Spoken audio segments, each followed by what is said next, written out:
आखिरकार Xi Jinping को रिझाने चले ट्रंप को रूस ने क्या सलाह दे दी है?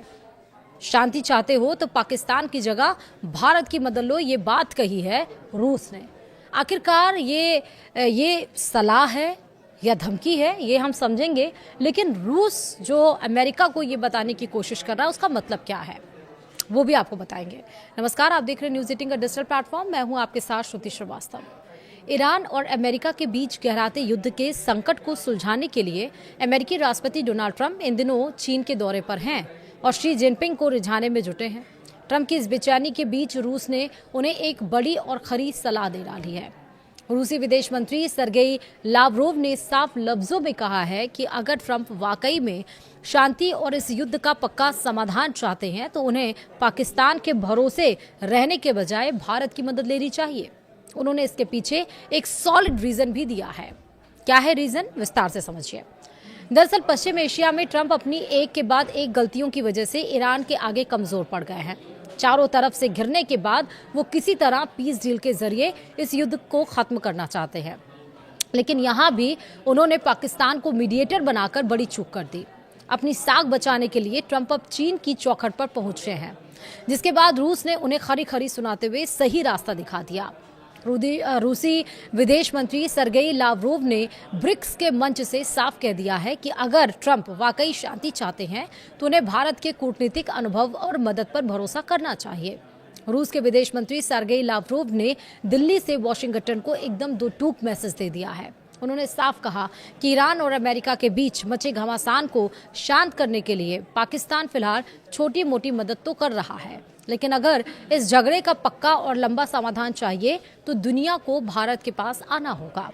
लावरोव का मानना है कि भारत के पास कूटनीति का इतना जबरदस्त और पुराना तजुर्बा है कि वो एक मजबूत मध्यस्थ की भूमिका सबसे बेहतर तरीके से निभा सकते हैं।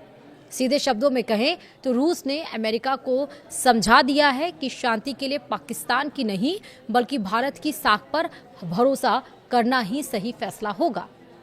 वहीं रूस की ये सलाह उस वक्त आई है जब अमेरिकी राष्ट्रपति डोनाल्ड ट्रंप बीजिंग में शी जिनपिंग के साथ इस मामले पर मत्थापच्ची कर रहे हैं। बता दें कि ईरान वॉर के बीच में ट्रंप चीन दौरे पर पहुंचे। ट्रंप के दौरे के पीछे छुपी हुई रणनीति है। ट्रंप अपने ही देश में हारी हुई जंग को लेकर घिर गए हैं। अमेरिकी लोग महंगाई की मार और ट्रंप की वॉर नीतियों से तंग आ चुके हैं और अब ट्रंप अपने राइवल चीन से एक ऐसी डील चाहते हैं जो उनकी इमेज को सुधार सके। वे चीन को रिझाने की कोशिश कर रहे हैं ताकि ईरान संकट पर कोई बीच का रास्ता निकल सके। वहीं दुनिया को उनकी ये बेचैनी साफ नजर आ रही है। ट्रंप की ये हालत देखकर रूस ने काम की सलाह दे दी है। रूस का ये बयान सीधे तौर पर पाकिस्तान की काबिलियत पर सवाल खड़ा करता है। रूस का मानना है कि पाकिस्तान का इस्तेमाल सिर्फ फायर फाइटिंग के लिए किया जा सकता है, लेकिन भारत के पास वो कूटनीतिक अनुभव और साख है जो दो कट्टर दुश्मनों को एक मेज पर ला सके। रूस ही नहीं, अमेरिका में भी पाकिस्तान की भूमिका पर सवाल उठ चुके हैं। बीते दिनों जब पाकिस्तान ने ईरानी जेट्स को नूर खां एयरबेस पर छुपाया था तब अमेरिका को बड़ा धक्का लगा था, लेकिन अब भी अमेरिका अपनी हरकतों से बाज नहीं आ रहा है।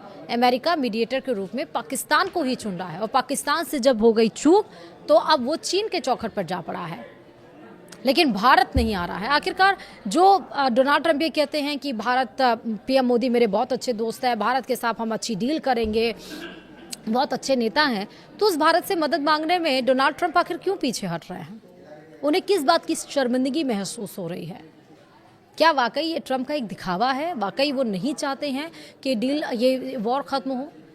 लेकिन एक तरफ ऐसा लगता भी है कि वो चाहते हैं, क्योंकि अमेरिका में ही 44% से ज़्यादा पेट्रोल और डीजल की कीमतें पहुंच चुकी हैं। उतनी ज़्यादा, जहां पर यहाँ पर 3 रुपये बढ़े हैं वहाँ पर 44 पॉइंट समथिंग रुपीज़ पेट्रोल और डीजल की कीमतें हो चुकी हैं। यानी कि जो 70 रुपये प्रति बैरल डॉलर क्रूड ऑयल की कीमत थी वो 100 रुपये से ज़्यादा प्रति बैरल डॉलर हो चुकी है, जिसका असर विश्वव्यापी पर पड़ रहा है। फिलहाल इस वीडियो में इतना ही। नमस्कार।